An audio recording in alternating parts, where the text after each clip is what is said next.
Patrick Mahomes, along with others, Chiefs starters, will probably sit. That's what Andy Reid said today. Speaking about the other players on the team, Reid said they will rotate the other guys in as we go. So it does look like Blaine Gabbert's getting the start. He's getting the start over Mahomes. We've talked about this. We kind of debated this back and forth just a little bit. We were talking about maybe,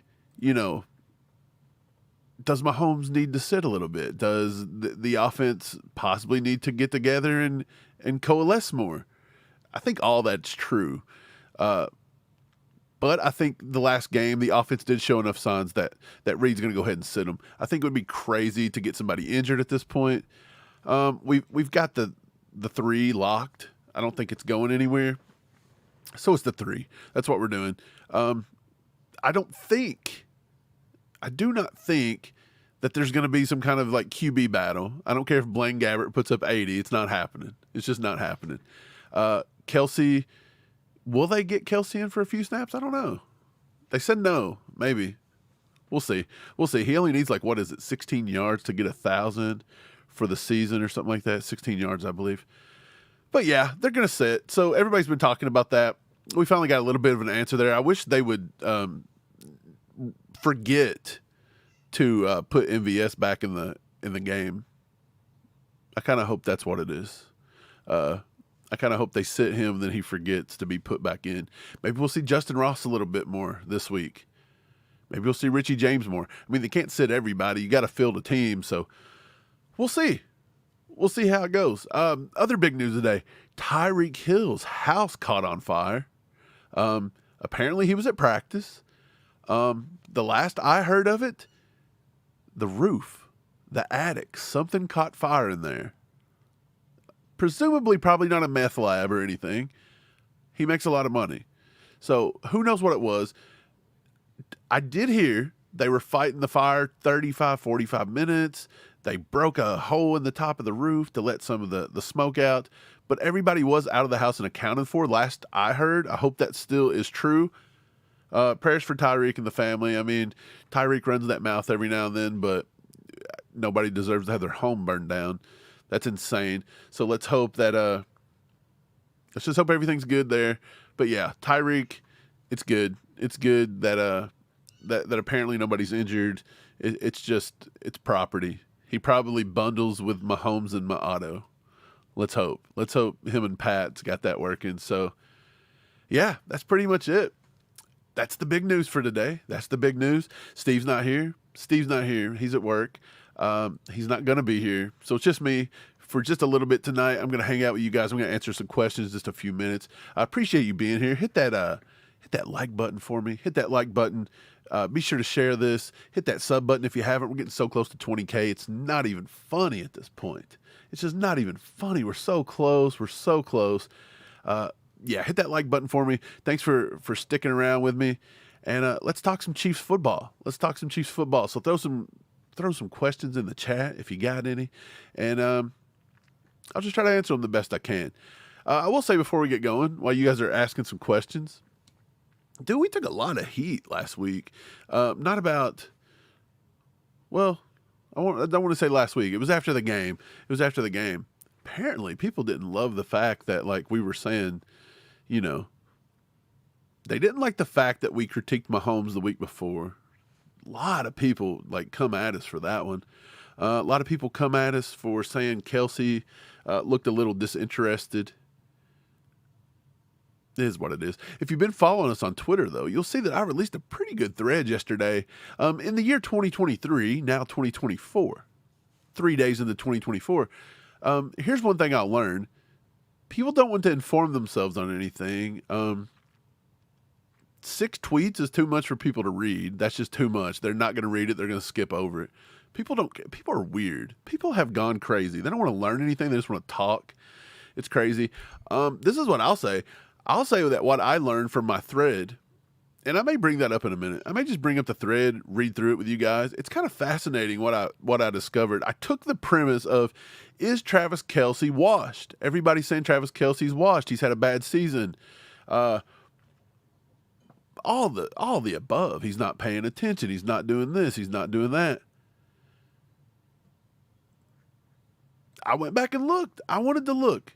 I said, look, what's Kelsey doing in comparison to other things? And I went back and looked. I posted it all up on Twitter for the world to see because I thought it would be interesting. And surprise, surprise,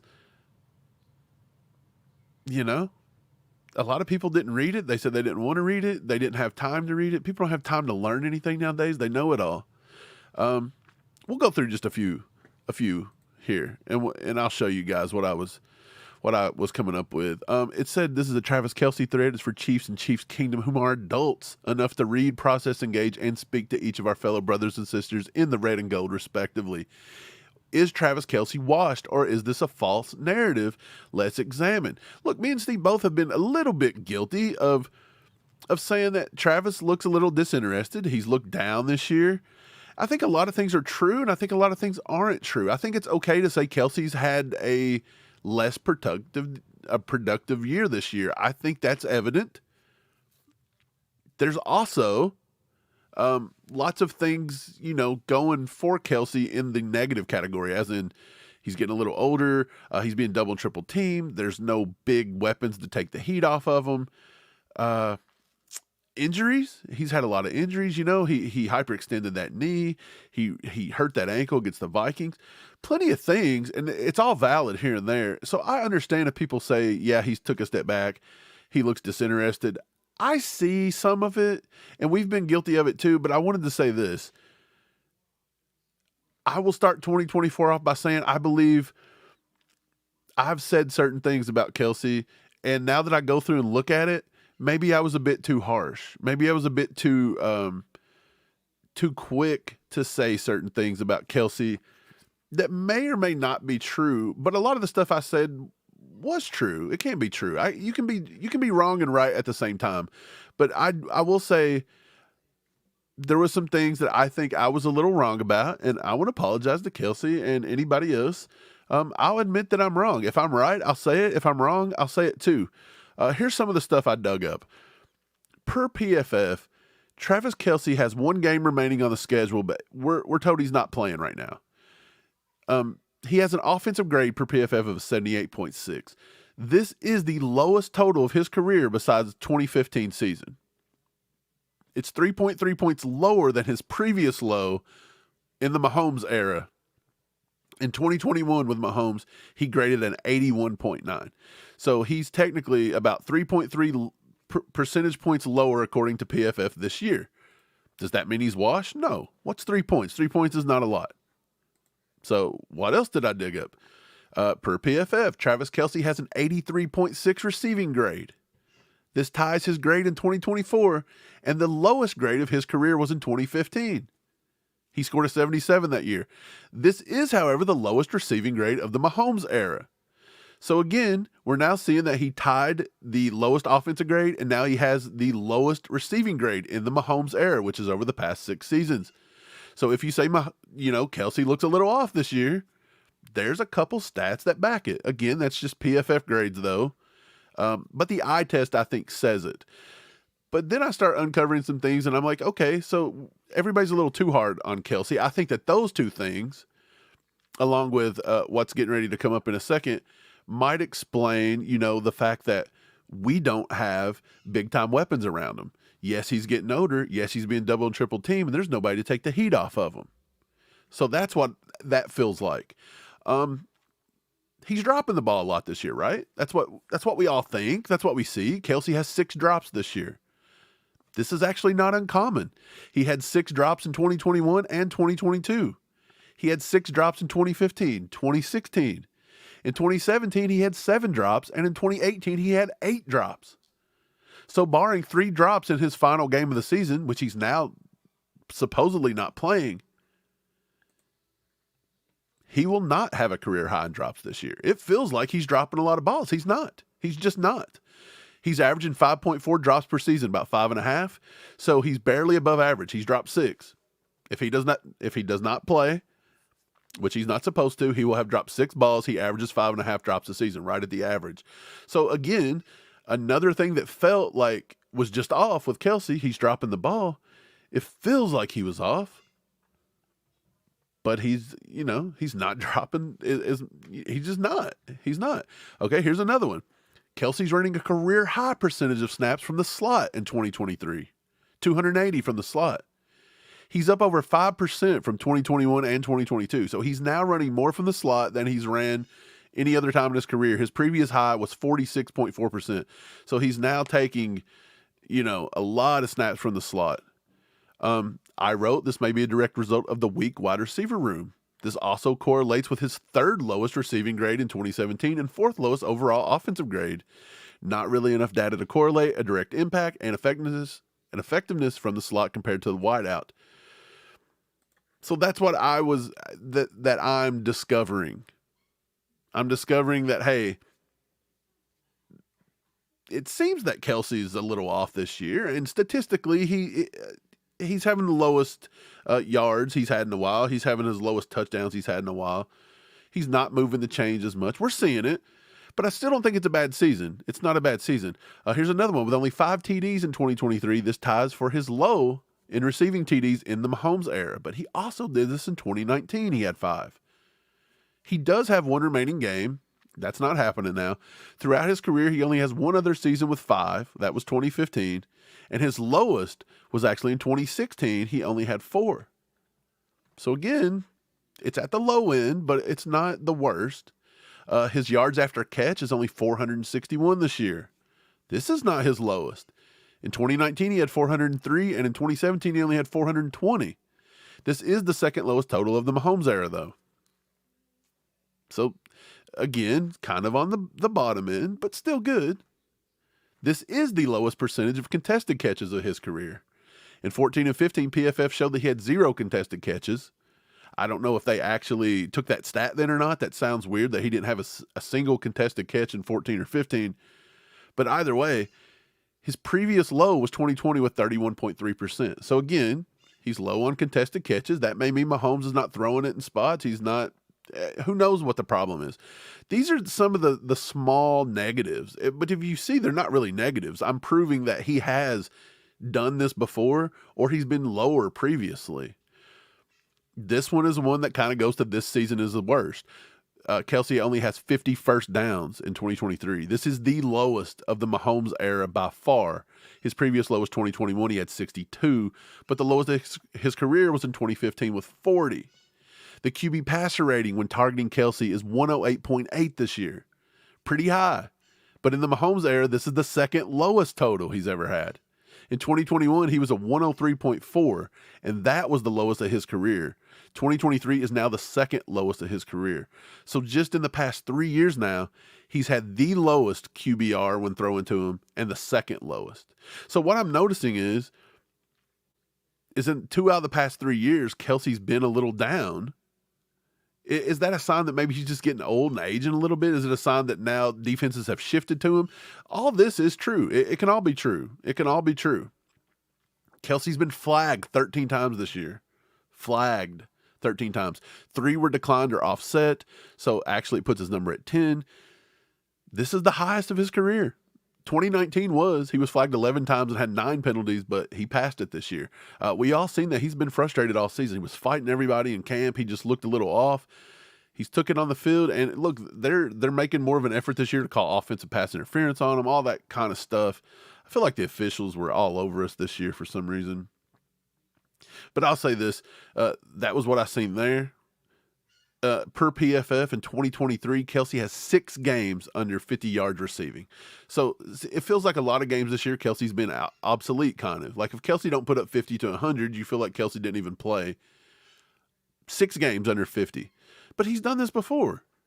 2022, he had 3. 2021, he had 6. There was 6 in 2021. 2021 and 2023 have been 2 of his statistically worst seasons, by the way. The scary part is that's 2 out of the last 3. You know, that's kind of strange. So I think you could say, is this a trend? Are we starting to see a trend? I don't think so. 2021, he had 1. 2019, he had 2. 2018, he had 2. That's the Mahomes era. I didn't go back before that. This season, with 1 remaining, he does tie his highest total of 50-yard receiving games, but he cannot break that. He actually will break it because he's not going to play. So I guess that's going to go to a career high. His over 100-yard games this year, though, he only had 2. He had 179 versus the Chargers. He kills the Chargers, apparently. In 2022, he had 6. If you notice, in 2021, he only had 4. But he did have the 191 versus the Chargers. This 2021 year and 2023 year is starting to look like they're matching up almost perfectly. He had 6 games over 100 in 2020. If you notice, he puts together a very solid season, 18, a down season in 2019, an up season in 2020, little down season in 2021, an up season in 2022, little down season in 2023. So the whole goal of all of this was to just see if he's washed. Is he falling off? All stats are showing to no. He's really not. In 2023, Kelsey went 6 games without a touchdown. That's this year. This matches the final game of last year, the final 6 of last year. He went 6 games last year without a touchdown. These are the longest stretches of his career. In the playoffs, though, last year, after going 6 games without touchdowns, he scored 4 in 3 playoff games. That included the Super Bowl. So he did have a 6-game bad stretch last year, the same as this year, but he turned it on when it counted, 4 in the playoffs. So if past indicates future, I think Kelsey may turn it on here. Let's hope. And this was to sum up my thing. Again, this has been a little bit to read, but it's so weird that people, if the Chiefs are somebody you love and you want to learn and you want to, people just read it and was like, he's not washed, he's washed, blah, blah, blah. You guys don't know what you're talking about. And it's like, you didn't even read the thread. Read the thread. It don't take that much time. Like, we're humans. Why have we discovered that we can't take 5 minutes to read something? It's crazy. This was my conclusion. After thoroughly looking through his stats for trends or signs of being washed, it simply is not there. The down season for the team combined with an injury-riddled season in 2023 may just be giving people the perception that 87 is losing a step. We've been guilty. I've been guilty of this at times, questioning his age and effectiveness. I'm doing some inner self-reflection here, some inner reflection, some looking back in retrospect and acknowledging that I may and have been a little harsh on him. So although this season is a bit of a down year for Big Yeti, it's only because of the flat-out gaudy numbers and greatness he's displayed throughout his entire career, and specifically in the Mahomes era, that gives the illusion that he may be slowing down. Again, I think it's an illusion. After analyzing thoroughly, I feel he may be slumping just a bit. He may be injured more than we're letting on, or more than he's letting on, rather. And he may have some more time, Taylor time, than some people in the kingdom wants him to have. But he is not washed. He's not washed.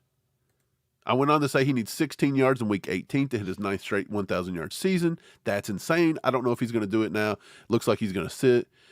We believe Kelsey will turn it on when it counts, and there's absolutely no data we can find to think otherwise.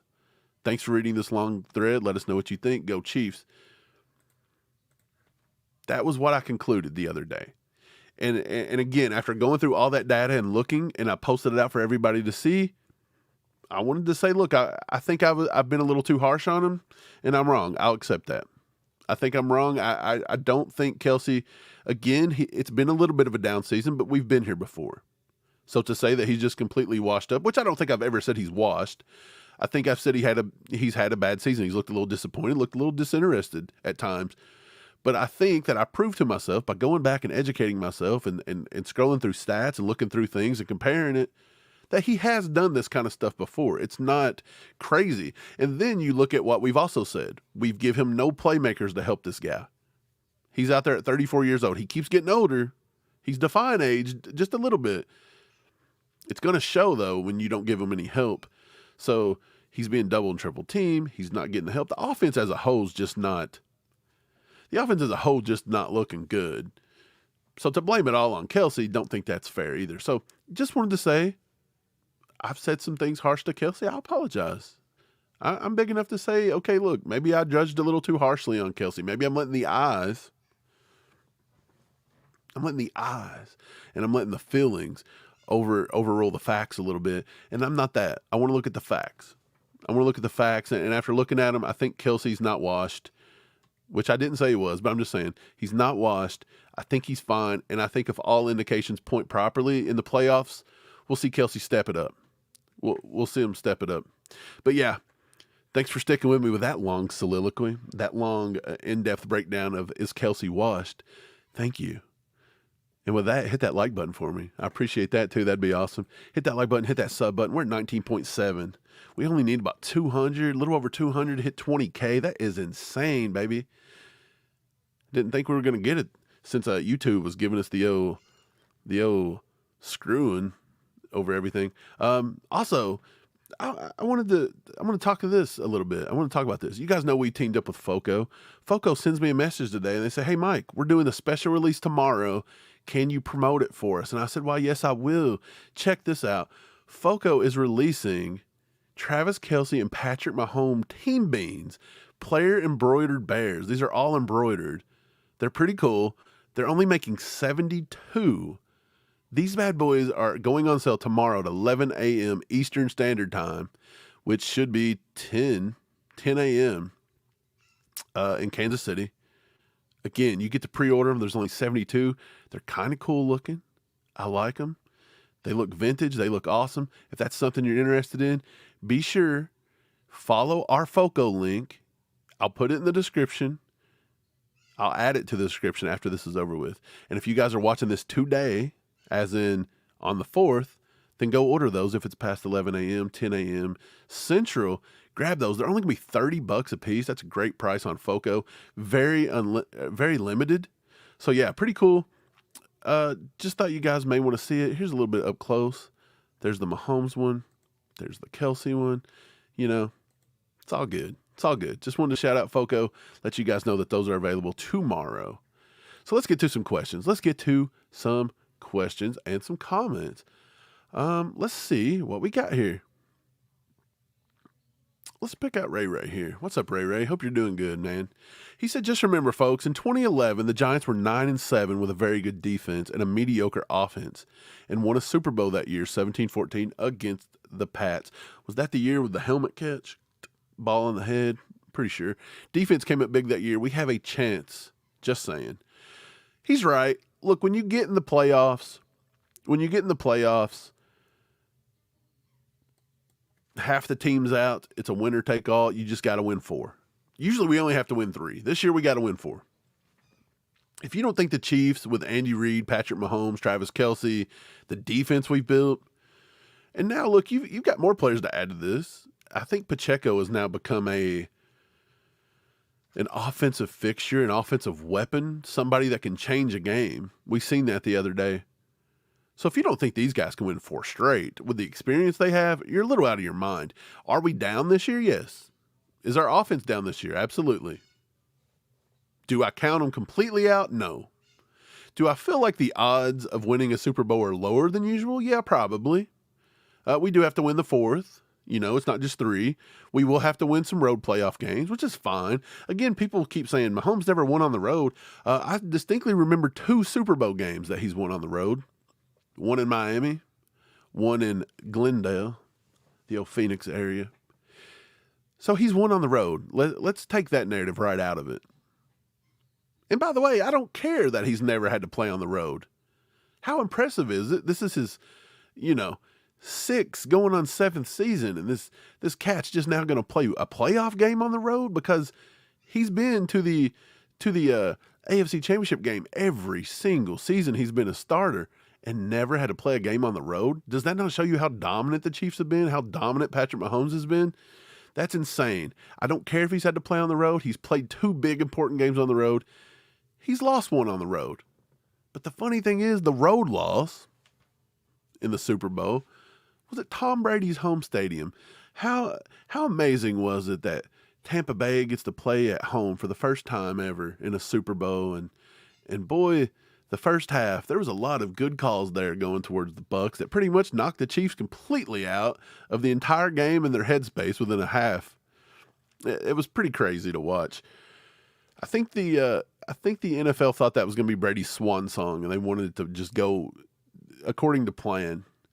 And then, if I'm not mistaken, he come back to next year and just absolutely botched everything. So, yeah, there was that. That was that. Let's go on to the comments. Let's go on. Let's do some more. Let's read some more. Appreciate you being here. Hit that like button for me. K. Wayne said roster isn't big enough to sit everyone. Yeah, it's not. That people are going to have to play. People got to play. I don't think the stars will play. I do kind of wonder if Kelsey will come in, if he'll convince Andy, hey, give me one offensive series. Maybe Gabbert force feeds him a few passes. But at the same time, does it really mean a lot to Kelsey to break that mark? Maybe. I don't know. Does it matter if he breaks the mark? It doesn't really taint his legacy or anything. It adds something cool in the record books at the end of the day. But if anybody's watched Kelsey play, man, you know that dude is a top tier. By the time he retires, he's going to be talked about as one of the top 3, if not the best. So I don't think he needs it per se. But yeah, he may go out and play a little bit. But Brian Parrott, baby. Joaquin said, is there a Taylor Swift bear?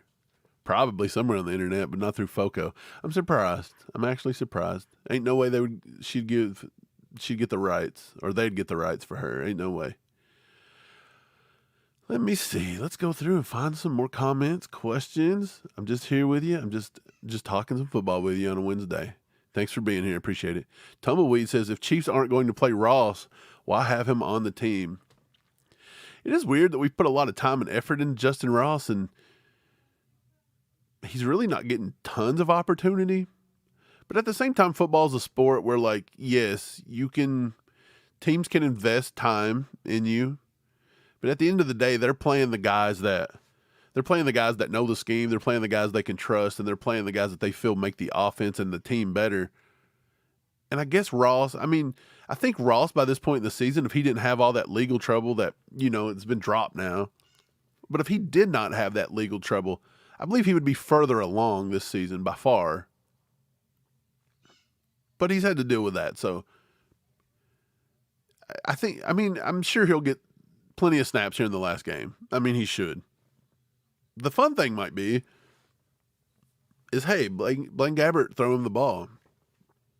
He's going to throw him the ball. Let's say he throws him the ball 10 times and Justin Ross has 2 or 3 really nice catches and 1 or 2 little moves after the catch that looks good. And they go back and review film and they're like, hey, Ross run some of those routes perfectly. Ross read those defenses perfectly. You don't have to have Mahomes on the field to see all that on film. So, he helps his case going into the playoffs, hopefully, and then maybe he gets some chances, and maybe they'll put MVS on the bench. That's what we're all hoping for here. If we can't all agree on one thing, and that's to put MVS on the bench because this cat right here is a disaster. He's a disaster. And I actually laid off of him just a little bit after watching Mahomes' Raiders Christmas Day.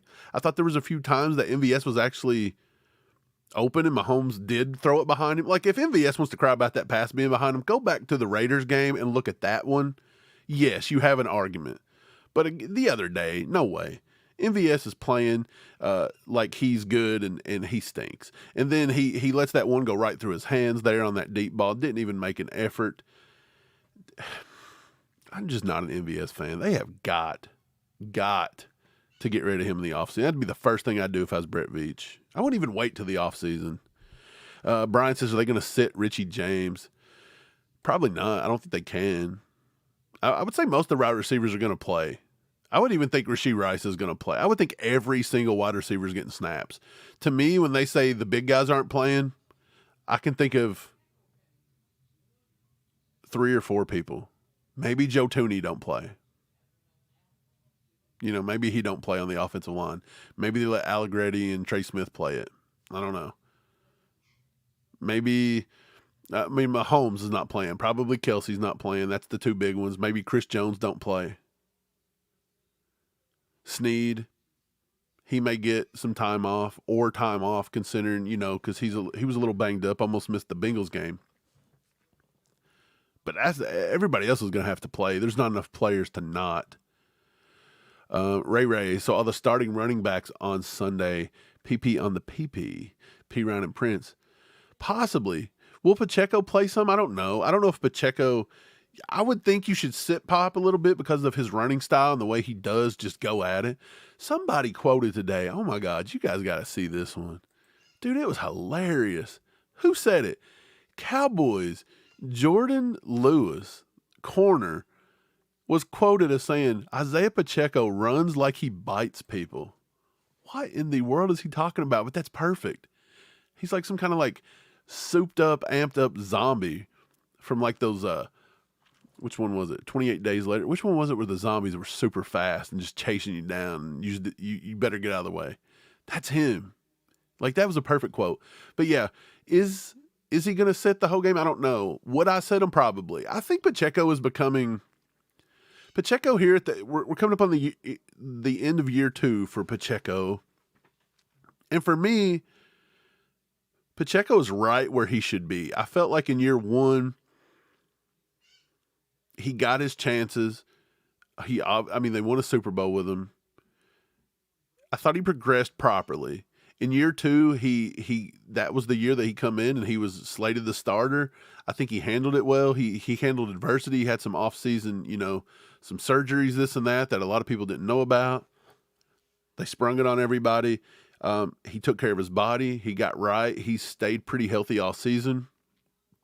Wish he'd snap his helmet up a little bit better.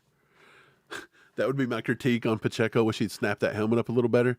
But I will say, Pacheco's looked good. I think he's progressing right where you want him at the end of year 2, going into the playoffs. Pacheco's becoming a weapon in this league. In my opinion, the Chiefs have to start getting the ball in the hands of their weapons. There are 3 big weapons on our offense. 3 big ones. Well, besides Mahomes. I mean, Mahomes is the ultimate weapon that touches the rock every time. But there's 3 big weapons. Pacheco, running the ball, catching the ball in the backfield. I'd even throw him to the slot. I'd put him out wide. I'd get him matched up, and I'd let him run routes. We've seen that a little bit his rookie year. Pacheco can catch the ball in the backfield. He can do it. Pacheco's a weapon. You got to get the ball in his hand. Kelsey's a weapon. You got to find a way to get him the ball. And Rashee Rice is a weapon. You got to get him the ball. Now, again, you have other weapons. Richie James could 100% be a weapon if you can find ways to get him in space and use him. That was the way I felt about Sky Moore. I thought Sky Moore could be a weapon too. Sky Moore just he could not mentally get it together and get to the spot and be on the same page and get the play right and get his release right and run the route right. Like, he is in his own way. But physically, I think physically, I think Sky Moore could have been a weapon. But you can have all the talent in the world and that doesn't translate. Like, you have to be that's why it's special to be a Mahomes. You got to be special to be a Travis Kelce. And I honestly think Isaiah Pacheco's shaping up to be special. He really is. But that's how you got to win. Going forward in the playoffs, you got to rely on Pacheco. You rely on Mahomes to make good decisions.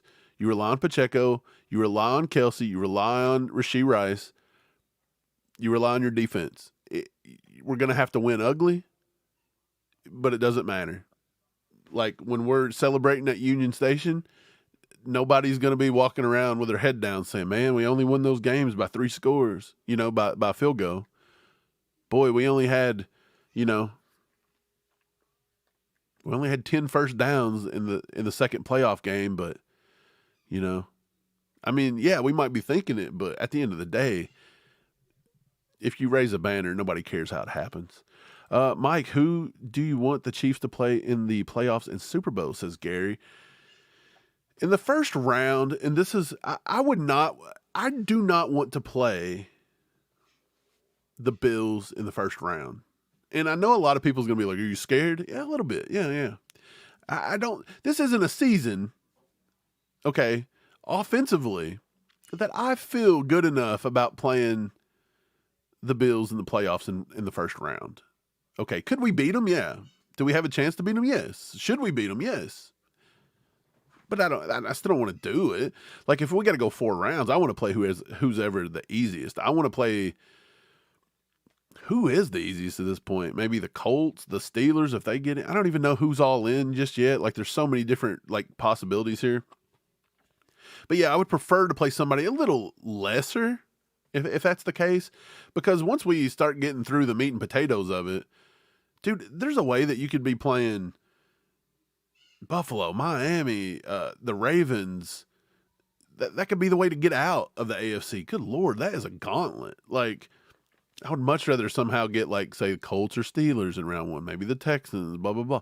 But all those teams are capable of beating us too. This is a year, this is seriously in any given any given Sunday kind of thing here this year. There's a lot of parity in football. So, yeah, I will say that. If we get to the Super Bowl, I don't really care who we play. Nobody on the NFC kind of scares me. I think the most complete team, again, is probably the 49ers. We should have beaten the Eagles. We shot ourselves in the foot. MVS dropped a pass. As always, we did not win that game because of everything we've seen all year long. That was a stereotypical Chiefs 2023 season right there. We've seen it all. Dominant. The defense played well, and the offense just couldn't score when it counted, and it was because MVS and whoever else, which is the story of the year. So they don't scare me. The 49ers don't scare me either, but the 49ers are good. Dallas, I think Dallas will shoot themselves in the foot before they get there. That's just what Dallas does. Pops, what's up, Pops? Pops the star player this weekend, Noah Gray. That's a good call. That's probably a good call. I want to see what Gabbert can do, though, a little bit. It's good that Gabbert gets a little bit because it's not uncommon that we've seen Patrick Mahomes get injured in the playoffs. He hurt himself versus the Browns, I think, one year, knocked himself completely out. I think Chad Henne had to come in. He injured himself last year against the Jags, had to miss like the rest of the first half and then come in kind of limpy and gimpy in the second half. So it's possible you may need Blaine Gabbert for just a small time even. Let's let him get in and let's let him throw the ball around a little bit. And maybe Mahomes can see something from a different perspective. This was what I was talking about the other day. I was saying something like if the offense can't get it together, would it have been beneficial to pull Mahomes? Not maliciously, as in, dude, you suck, get out, you're never going back in. But to pull him off the field for a few series, let Blaine Gabbert run the offense the way it's ran. Because, let's be honest, Mahomes runs Andy Reid's offense, but he also runs it his way. He puts his own spin on it because he is the guy that can get out of the pocket, create, and he takes it up a new notch. He's a lot different than Alex Smith was. That was more system, and then Mahomes kind of takes the system and adds to it. Blaine Gabbert would go back a little bit to just strictly the play and the Reid system. But maybe that would have allowed Mahomes to see it from a different angle and be like, look, maybe my receivers are getting in the right spot. Maybe I don't have to pigeonhole. Maybe I don't have to do this or do that. And then maybe he sees it and he sees that it can move and he trusts it some more. So now maybe he gets that opportunity without having to be pulled and without being yanked, and he can just kind of see it from the sideline. So, yeah, I feel like maybe it's going to be beneficial for everybody that Mahomes gets to come off the field and see it from a different perspective just a little bit. And again, it don't hurt his confidence, and he's not getting pulled, and he's not doing, you know what I'm saying? He's not doing anything that's getting him like that would hurt his confidence. Like, he's obviously sitting because nobody wants him injured. Scott Crosser, what's up, Scott? He said, I'm excited to see what Watson, Williams, Connor, and Nick Jones can do. I'm also very excited to see Felix in an extended row. I would love to see all this. Did they say Nick Jones is going to get to play some? I've not seen anything about that. I know Nick's not been able to play all year. I've been wanting to see it. I think Nick Jones, he's a guy that I think could have really contributed a lot this year, especially when Najee Johnson hurt himself. But then Nick kind of had that whole hand, wrist, whatever it was. But yeah, I think I would love to see all this. I think Watson and Williams, they'll do a decently fine job. Chamari Connor has to play some more just in case Brian Cook can't get back at any point. He just needs more experience. And then, yeah, I'd love to see Felix get some more snaps. I think Felix, and I was pretty hard on Felix too, when he had that initial 6 weeks without Omenihu, and he was getting some good playing time. He was getting a lot more playing time than anybody thought he was going to. But his numbers, just everything kind of dwindled, and his snaps were dwindling. And then when Omenihu got back, it's just kind of fell off the map. But it takes a while for defensive ends to really come on. I mean, you're seeing night and day difference between George Karlaftis this year and last year. By the way, shout out George breaking the 10 sack mark. All Chiefed Up called that. We said he's going to get over 10. I don't think that was hard to call. I just think George is a good player. George is a great player. He's some guy you want on your team.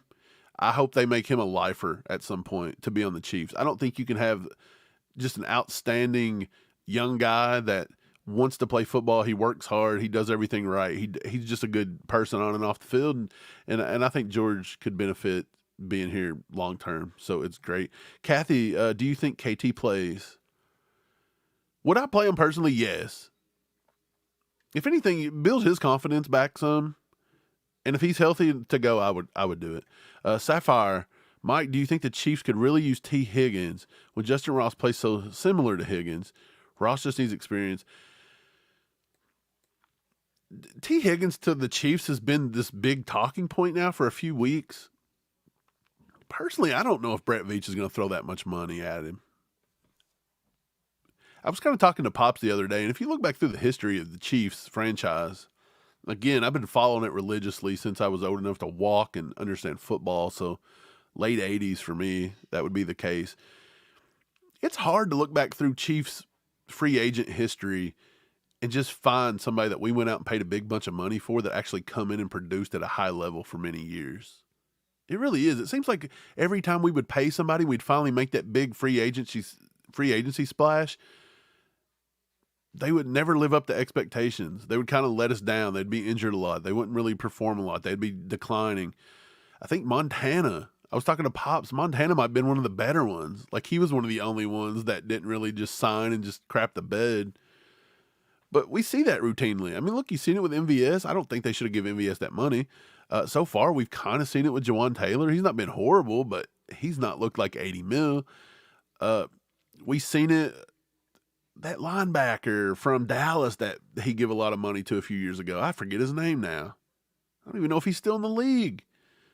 Like even Frank Clark never really lived up to what we signed him for. It just seems like we always miss. And I think that's why they've just finally decided they're just going to the draft and they just don't pay nobody.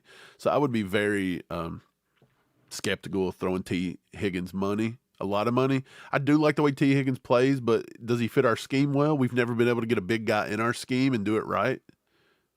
Kelvin Benjamin, the weed-smoking guy himself, the other cat, Josh Gordon. They've just never been able to do what we thought they would do, so I don't know. Ronald says, any chance Dalvin Cook signs with KC? I mean, I'm not going to rule out any possible chance. Could you maybe see Buffalo throwing him some money? Maybe he signs cheap and goes to Buffalo. I don't know.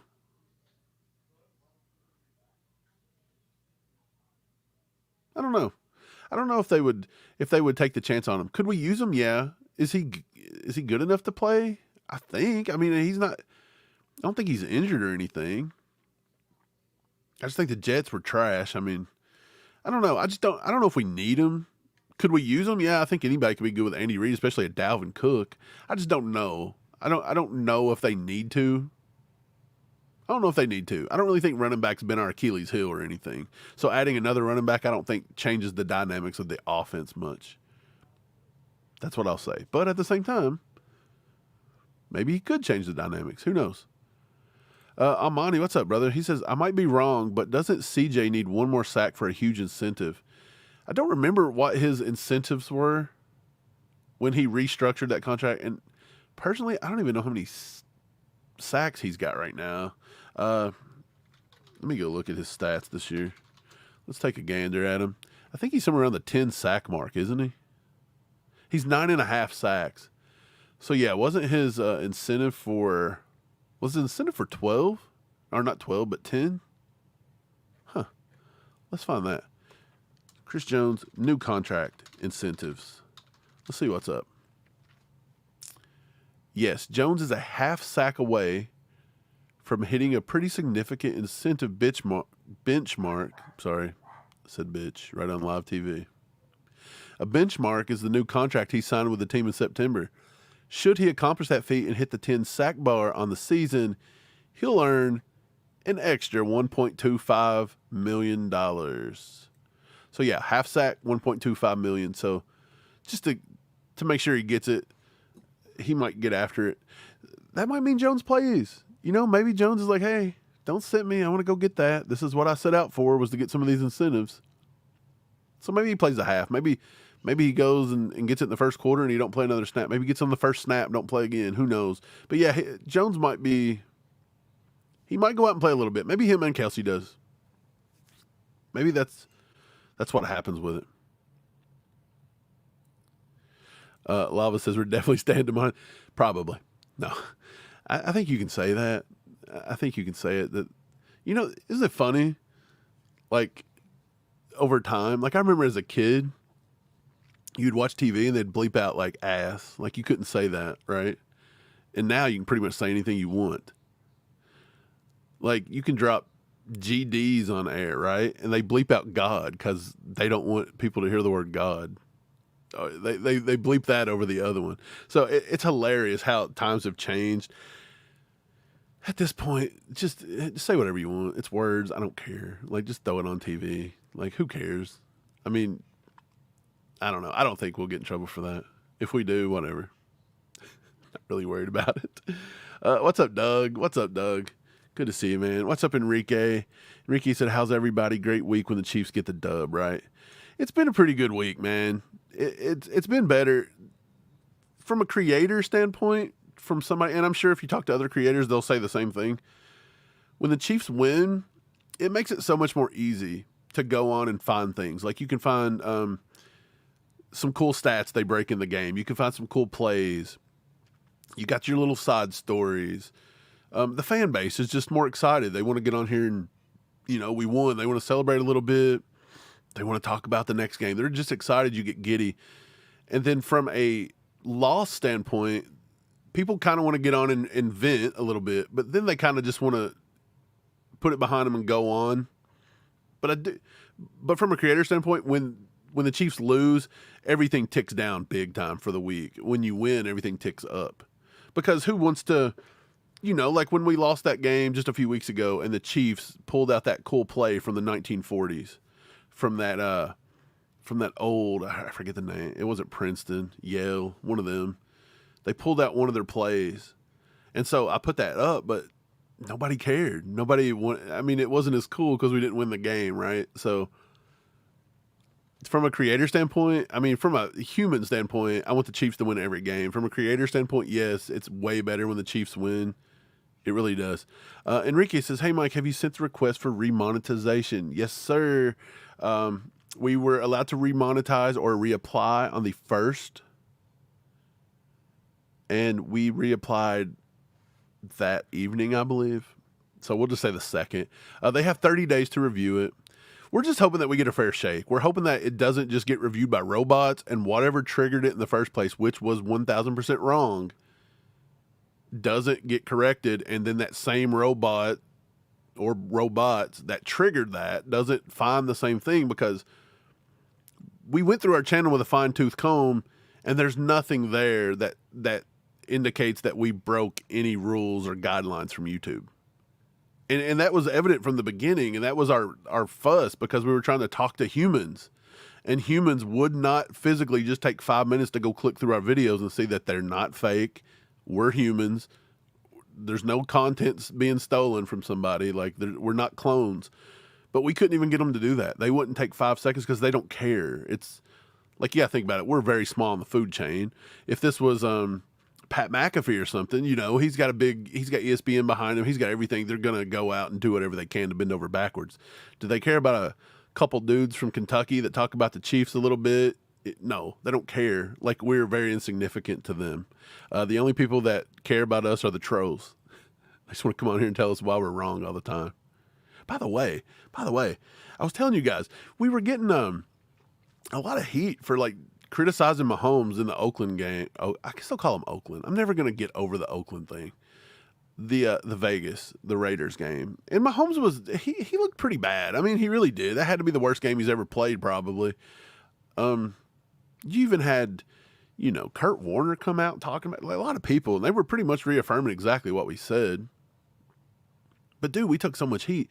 Some person had the audacity to say, like, God forbid we're a podcast football that talks about the Chiefs. We critique, we say things, we do this. We do it all in just, from our perspective and fun. Again, we always disclaimer that we're not in the room. I have no idea what his actual reads are. I have no idea who messed up anything.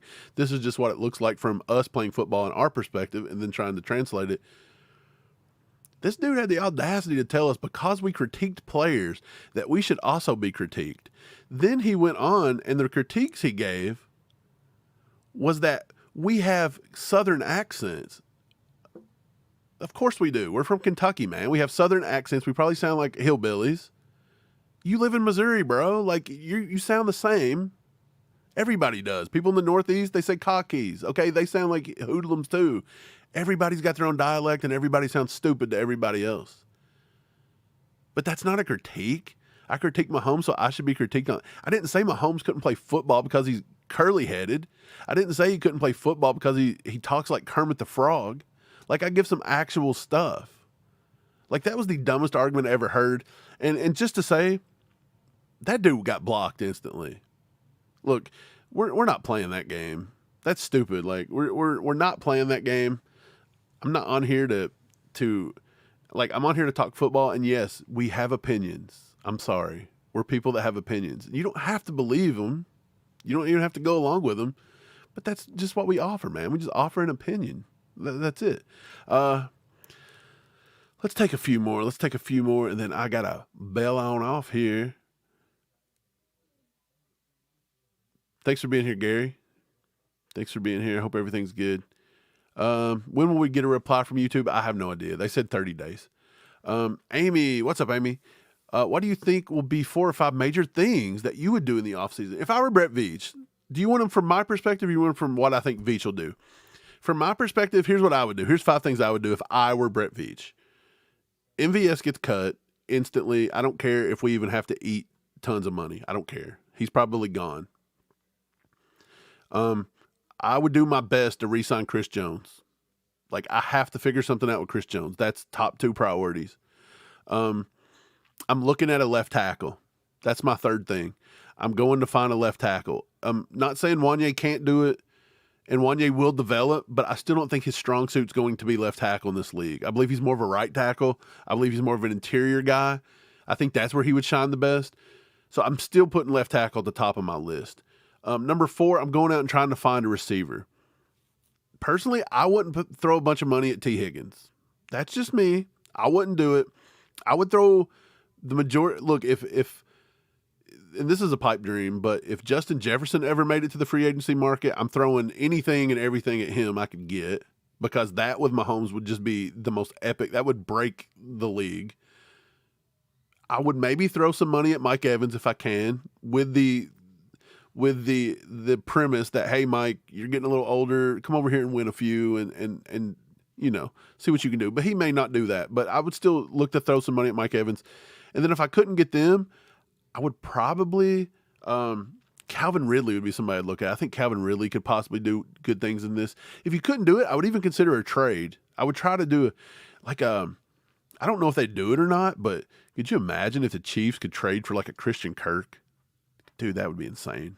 Like I don't think they would do it, but I would do everything in my power to look for a good wide receiver that I could rely on, and to pair up with Rashee Rice for the next few years.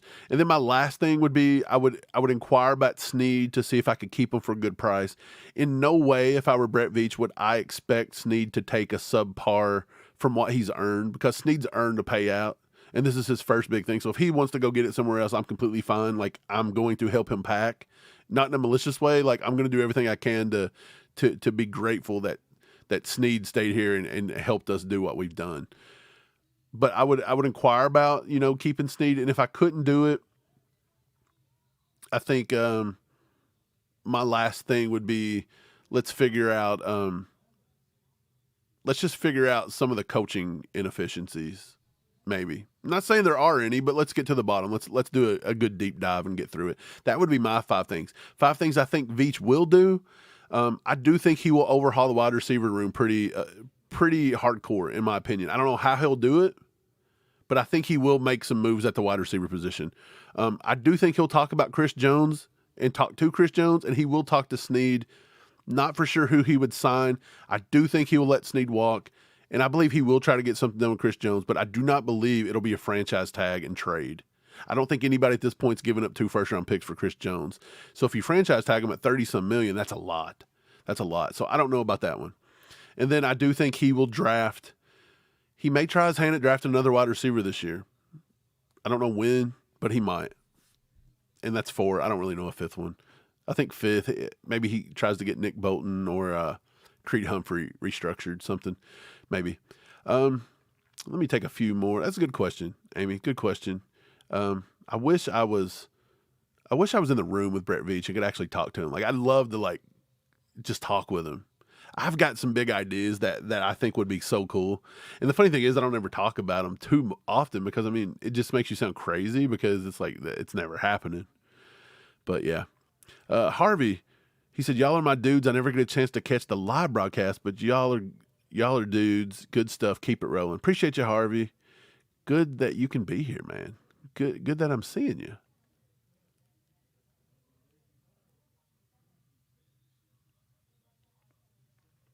Columbia. Even now, you're assuming people aren't adult enough to read 6 comments in a thread. Really? Saying people just want to talk and not learn anything goes both ways. I don't know who you are and why you're here. Never seen you before. And by the way, I'm right. I was told. I can bring it up. I've got the receipts. I can bring it up. Here, I'll go read it. I won't put it on the screen, but I'll read it to you. I'll just read it to you. Let me find it because I got to scroll down. People actually interact with us on Twitter, unlike you. Here we go. Oh, here we go. Here was the first one. Too long, didn't read. The exact same thing my 13-year-old Gen Z son would say. But no, Kelsey's not washed. Okay, so they admitted they didn't want to read. Another one, he's not washed, but I'm not reading that. Here's another one. Way too long to read, not going to read. And then I wrote back and said, there was a lot of good stuff in there. And then the person said, okay, I'll go back and read it when I get some time. Like, you guys worked hard on it. So don't come at me with that. People told me they wasn't going to read it because it's too long. People have the attention span of a goldfish these days, bro. And nobody wants to learn anything. You included. You just want to run your mouth and talk. Okay? You just want to talk. You want to talk to hear it. You just want to say what you think you know. And you don't want to listen to opinions. So be gone. It is what it is. Doug, ACU is always right. No, I proved that today. I honestly felt like I was a little too hard on Kelsey for the majority of this year. And then when I went back and took the time to just not watch what I thought I seen with my eyes and everything, I'll admit I was wrong. Yeah, I think I was wrong with that. Have I been wrong on draft picks before? Yeah. I've been wrong on a few picks as well. I've been right on a few too. I'm not going to say that. I mean, for example, I called Sky Moore getting picked to Kansas City. I just had a feeling we were going to take him. So I was right on that. But I was also wrong in saying that I thought Sky Moore could actually come in and produce. I thought he had what it took. Wrong and right at the same time. Look at that.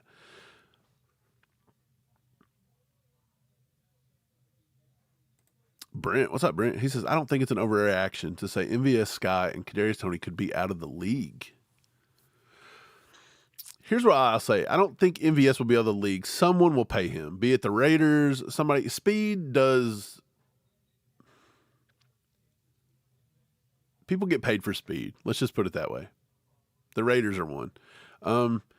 Sky, for example, I'm still under the firm belief that Sky has every intangible there is that if he could just figure it out mentally, he'd be fine. And so maybe if you put Sky in a different system that would just like pepper him, simplify it, put him in the slot, let him just do the things he does, which I thought's what Andy was going to do. I think Sky Moore could still contribute. I don't know if he'd ever be great, but I think he could catch 40 balls a season, 60 balls a season for somebody. And maybe still here. Again, I brought up Joe Horn back in the day. He played for the Chiefs for 3 or 4 years, just couldn't get it together, couldn't do anything, got traded, went to the Saints and just killed it. Become a Pro Bowler. You know, like he turned it on. There was another receiver we had here just a little bit ago. I don't remember who it was, but I'd seen the reference to it. And after a few years, just struggle. And then like year 3 or year 4, they turned it on. It's a possibility. KT's got all the intangibles too. I wish he would just, I think a lot of it's more mental. Doug says Kelsey has been double and triple teamed all season. Yeah. Somebody told me he hasn't though. They were like, hey, go back and watch the last game. He was barely getting double and triple teamed. He's just not getting open. I think they released all 22. I haven't got a chance to go through it yet, but that's one thing I want to look at. I want to see if he's being double and triple teamed. But from what I can see on film, yeah, for what I have watched on film up to this, seemed like they always double and triple team him, but it seemed like when we played the Dolphins did some things that were a tad bit different than what everybody else was doing. And then since the Dolphins game, everybody's been replicating that. And it's almost just beat them to death and just beat them to death and make the officials call it. And I'm going to give you a little insight. Bill Belichick did the same thing. Dude, you can go back to basketball. Rick Pitino coached at UK forever. He coached at U of L. He always ran full court, 40 minutes, just like Nolan Richardson in Arkansas, 40 minutes of hell, full court press, and they would nitpick you. They would touch you. They'd hand check you. They'd hip check you. They would reach. They would grab. They would smack. There would be games that a few of them got in foul trouble. But there was never any games where they fouled out the entire team as they should have. And he said that we do this to make the officials blow the whistle. And he's like, they're not going to foul out my entire team. And he knew that. And he bent the rule. So Belichick does the same thing. Hold receivers, beat the crap out of them. Yes, you will get called maybe 4, 5, 6 times. But you could negate some big plays, some big touchdowns or something like that. And yeah, you may let up a few points on moving the chains, but sometimes they just don't call it. They let it go. So I think a lot of people are begging the officials to call it. And contrary to popular belief, the Chiefs do not get every single call. Like, they just do not. If you've watched the Chiefs, you know that. Anybody else don't. Brian Parrott said Horn was starting to light it up the season before he left. Yeah, I was looking at that the other day. I don't remember exactly what he had, but he did get in the end zone a few times that year. He was showing signs, but I don't think anybody thought when he left Kansas City he's going to turn into what he did. And yeah, I think we did have Gerback. I'm pretty sure. I think that was the Gerback years.